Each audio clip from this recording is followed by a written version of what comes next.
अस्सलाम वालेकुम। उम्मीद करता हूँ आप सब खैरियत से होंगे।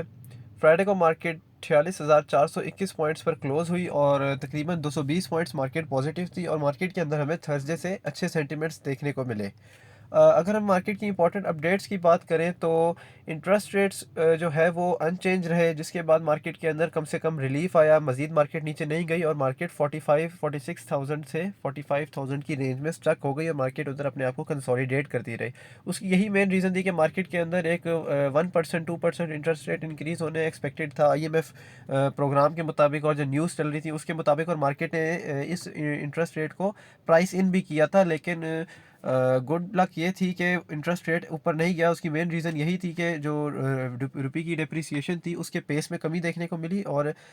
कॉन्टीन्यूसली पिछले जो 10-12 दिन है उसके अंदर हमें जो है पाकिस्तानी रुपये डॉलर के मुकाबले में रिकवर होता हुआ नज़र आया। उसके अलावा फिर भी मार्केट डल हमें देखने को मिली और मार्केट में कोई ख़ास वॉल्यूम्स और उस तरह एक्टिविटी नहीं थी, जबकि थर्सडे को आखिरी टाइम पे अचानक से एक्टिविटी बढ़ी। और उसकी मेन रीज़न यही है कि इलेक्शन की जो है वो डेट तो अनाउंस नहीं हुई। इलेक्शन का जो मंथ है, इलेक्शन का जो टाइम है, वो इलेक्शन कमीशन ऑफ पाकिस्तान ने थर्सडे को अनाउंस किया, जिसके बाद मार्केट के अंदर एक पॉजिटिव सेंटीमेंट्स आए और थोड़ा सा कॉन्फिडेंस हमें मार्केट के अंदर इन्वेस्टर्स के अंदर हमें देखने को मिला। इलेक्शन कमीशन ने कहा कि जनवरी के थर्ड वीक तक इलेक्शंस हो जाएंगे, जो कि एक मार्केट के लिए पॉजिटिव न्यूज़ थी, क्योंकि कुछ क्लैरिटी आई, कुछ सर्टिनिटी आई उस साइड पे से, जिसकी मार्केट ने जिसको सेलिब्रेट किया, और उसी का हमें जो है वो पॉजिटिव इफेक्ट हमें फ्राइडे को भी मार्केट के अंदर कंटिन्यू होता हुआ नजर आया। उसके बाद फिर एक और इवेंट हुआ जो कि काफ़ी मुझे पॉजिटिव लगता है और आने वाले वक्त के लिए स्पेशली काफ़ी अच्छा लगता है, जो कि टी बिल की अभी ऑप्शन हुई और उसके अंदर रेट यूजुअली ऑलमोस्ट 1 साल या इससे भी ऊपर हो गया था कि जब भी टी बिल की ऑप्शन होती थी तो या तो रेट प्रीवियस रेट वाला ही रहता था, या फिर जो ऑप्शन का रेट था, जो यील्ड थी, वो ऊपर होती थी हमेशा 1%,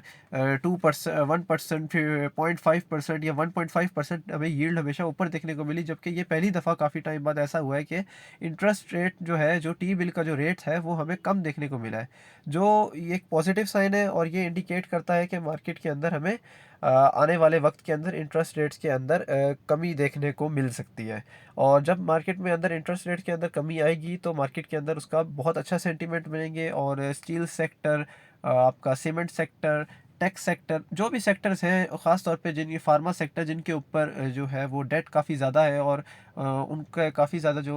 पैसे हैं या काफ़ी ज़्यादा जो प्रॉफिट्स हैं, वो हायर इंटरेस्ट रेट्स की वजह से जो है वो कॉम्प्रोमाइज़ हो रहे हैं, वो हमें आने वाले वक्त में फिर बेहतर देखने को मिलेंगे, जिसकी वजह से हमारी PSX की जो वैल्यूएशन हम खो बैठे हैं, जो एक्चुअल रेट्स से चीज़ों के जो नीचे आ चुके हैं, वो दोबारा रिवाइव होते हुए नजर आएंगे और मार्केट के अंदर एक हमें मल्टीपल बुल रन नजर आएगा, जिसके अंदर हर आइटम के अंदर एक बहुत अच्छी आने वाले वक्त में चीज़ें नजर आएंगी, बहुत अच्छी मूव नजर आएगी। लेकिन उसके लिए इंटरेस्ट रेट्स का नीचे आना ज़रूरी है, और मुझे ये उम्मीद है कि आने वाली जो मॉनेटरी पॉलिसीज़ है 2-3, उसके अंदर हमें एटलीस्ट 3 मॉनेटरी पॉलिसीज़ के अंदर 4 to 5% इंटरेस्ट रेट, 4% तक हमें इंटरेस्ट रेट कम होता हुआ नजर आएगा। अगर जिस तरह भी सिचुएशन कंटिन्यू है पाकिस्तानी रुपये की, और जो चीज़ें कंट्रोल में कुछ आ रही हैं, इन्फ्लेशनरी नंबर्स वगैरह बेहतरी की तरफ जा रहे हैं स्लोली, अगर इसी तरह कंट्रोल में रही चीज़ें और कोई एक्सटर्नल इन्वायरमेंट के अंदर कोई अनसर्टेनिटी नहीं है, या पाकिस्तान का अपना पॉलिटिकल इन्वायरमेंट बेहतर हुआ, तो फिर हमें इंशाल्लाह आने वाले वक्त में बहुत अच्छी बेहतरी देखने को मिलेगी। और अपडेट के अंदर लास्ट और मेन न्यूज़ ये भी है, जिसके ऊपर आने वाले वक्त में भी मार्केट चल सकती है, कि अक्टूबर के मंथ में सऊदी क्राउन प्रिंस मोहम्मद बिन सलमान का पाकिस्तान आना एक्सपेक्टेड है। और उनके पाकिस्तान आने का मकसद सिर्फ मिलना जुलना नहीं होता, ये आप सब भी जानते हैं कि जब भी वो पाकिस्तान आते हैं तो कोई ना कोई इन्वेस्टमेंट की या कोई ना कोई इस किस्म की जो है फाइनेंशियल एड की हमें एक्सपेक्टेशन होती है, और हमेशा कोई ना कोई पैकेज जो है वो सऊदी की तरफ से हमें अनाउंस किया जाता है। इस दफ़ा भी हम एक्सपेक्ट करते हैं, स्पेशली जो गवादर के अंदर रिफाइनरी वगैरह के ऊपर बातचीत चल रही थी, उसके ऊपर कुछ कंटिन्यू हो सकता है, कुछ पेमेंट लगाने का वादा किया जा सकता है, और भी मुख्तलिफ प्रोजेक्ट्स के अंदर इन्वेस्ट करने की बात हो सकती है, साथ के साथ कॉपर माइनिंग के अंदर। और उसके अलावा जो हमारे मुल्क के अंदर, ख़ास तौर पे बलूचिस्तान के अंदर जो भी कीमती चीज़ें हैं, उनको उनकी माइनिंग से रिलेटेड भी न्यूज़ चल रही है, जो कि अगर और उसके ऊपर कोई प्रोग्रेस होती है तो उसके भी मार्केट के अंदर अच्छे सेंटीमेंट्स आएंगे, क्योंकि ये सारी चीज़ें हमारी इकोनॉमी को स्ट्रॉन्ग करती हैं। जब हमारी इकोनॉमी स्ट्रॉन्ग होती है तो फिर हमारा जो इन्वेस्टर होता है वो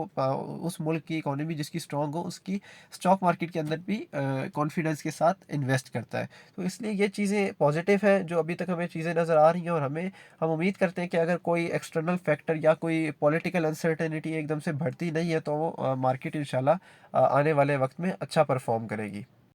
टेक्निकली मार्केट जो है अपने आप को 46,000 से नीचे पहले काफ़ी सारे ट्रेडिंग सेशंस के अंदर डेली चार्ट पर कंसोलिडेट करती रही, जहाँ जिस एरिया को मार्केट ने अपना ब्रेक नहीं किया, और 45,000 से 46,000 की रेंज में मार्केट काफ़ी टाइम तक ट्रेड करती रही, जिसके बाद मार्केट ने थर्सडे को एक 46,000 के से ऊपर एक मुनासिब क्लोजिंग दी, जिसके बाद हमें थर्सडे को 46,200 से ऊपर एक अच्छी क्लोजिंग देखने को मिली।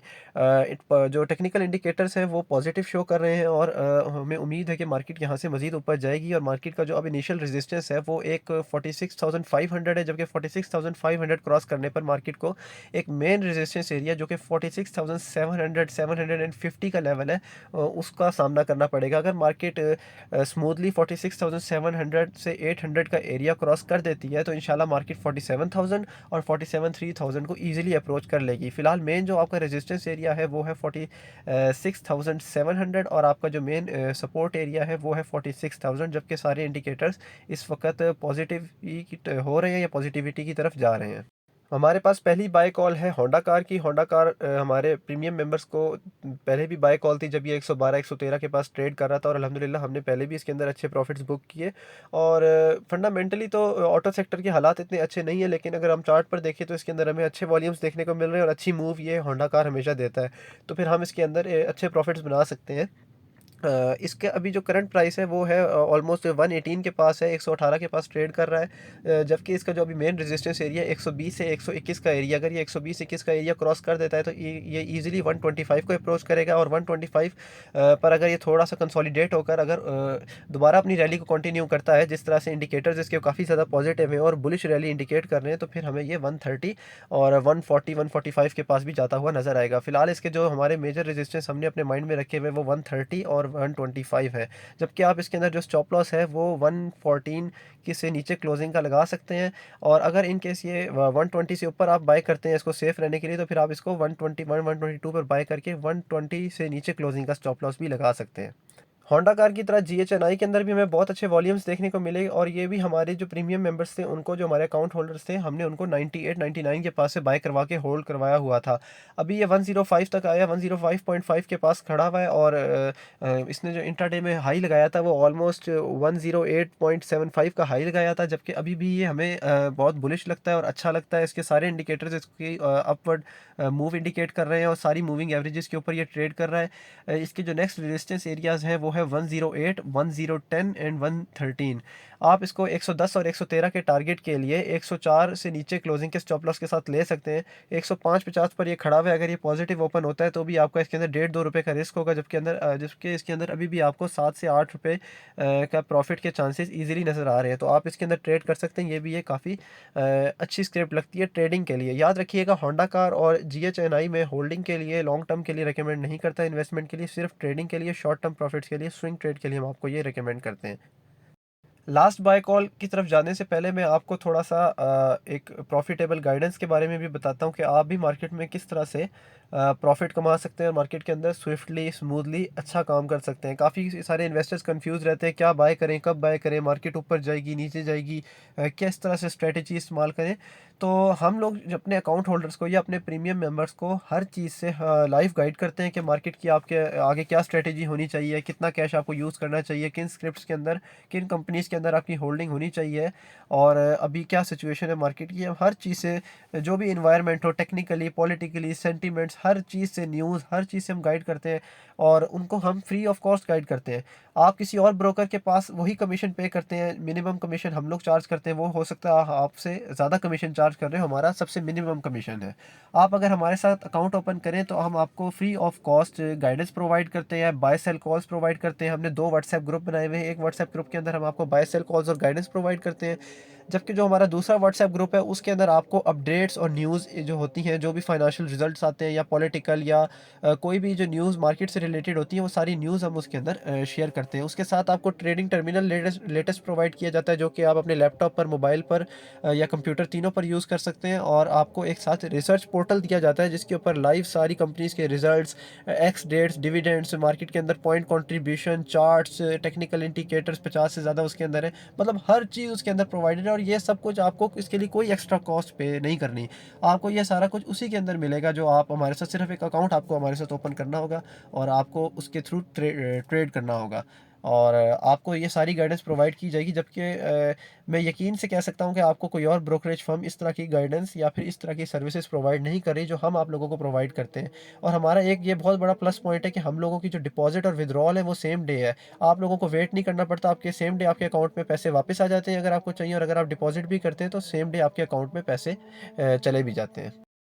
हमारी कंपनी का नेम रफ़ी सिक्योरिटीज़ लिमिटेड है, और हमारा 35 ईयर्स से ज़्यादा का एक्सपीरियंस है। We have more than 35 years experience in this field. और हम अच्छी तरह से मार्केट को जानते हैं कि मार्केट के अंदर किस तरह काम किया जाता है और मार्केट की साइकी क्या है। आप लोग हमारे साथ अकाउंट ओपन कर सकते हैं, और अकाउंट ओपनिंग के लिए आपको कहीं पे भी फ़िज़िकली आना नहीं होगा, सब कुछ ऑनलाइन होता है। और आपको इसके बारे में किसी भी किस्म की इन्फॉर्मेशन चाहिए हो तो आप हमारे इस मेंशन्ड नंबर के ऊपर व्हाट्सएप पर मैसेज हमें कर सकते हैं, हम आपको अच्छी तरह से गाइड कर देंगे हर चीज़ से। लास्ट बाय कॉल की तरफ आते हैं। लास्ट बाय कॉल है एसएनजीपी की। एसएनजीपी सुई नॉर्दर्न गैस कंपनी, और वैसे भी गैस प्राइसेस इंक्रीज़ होने की न्यूज़ आई हुई है जिसके ऊपर इसके अंदर मुसलसल रैली बन रही है, और ये इसके सारे टेक्निकल इंडिकेटर्स भी बुलिश हैं, और इसके अंदर अभी हमें मज़ीद मूव भी देखने को मिलेगी, क्योंकि जब तक पीएसएक्स के अंदर न्यूज़ सर्कुलेट करती रहती है तो उस शेयर की प्राइस के अंदर हमें उसके मुताबिक मूवमेंट हमें देखने को मिलती है। और अभी भी ये बुलिश है, और इसने एक अच्छी छोटी सी करेक्शन भी ली है जिसके बाद इसके अंदर ऊपर जाने की मज़ीद गुंजाइश बन गई है। अभी ये वैसे काफ़ी ऊपर आ गया, इसकी बाय कॉल हमारी काफ़ी नीचे से भी थी, लेकिन अभी भी आप इसको बाय कर सकते हैं। अगर ये मंडे को पॉजिटिव ओपनिंग देता है तो आप इसको 46 से नीचे क्लोजिंग के स्टॉप लॉस के साथ, अगर ये 46 से नीचे क्लोज कर जाता है तो आप इसके अंदर स्टॉप लॉस हिट कर दें, और आपका जो टारगेट है वो इसके अंदर 48 का बनेगा। 47 से 47 पर ये थोड़ा सा रेजिस्ट कर सकता है, आप वहाँ पर 30% 40% प्रॉफिट टेकिंग करके थोड़ा सा अगर ये नीचे आता है दोबारा बाय करके 48 इसका जो है वो फाइनल टारगेट है। 48 49 के ऊपर आप इसको सेल कर सकते हैं। जब तक इसकी गैस प्राइस इंक्रीज़ नहीं होती तब तक इसके अंदर हमें अच्छी मूव देखने को मिलेगी। जब एक दफ़ा गैस प्राइस इंक्रीज़ हो जाएगी तो फिर ये वापस अपनी जगह पे आ जाएगा।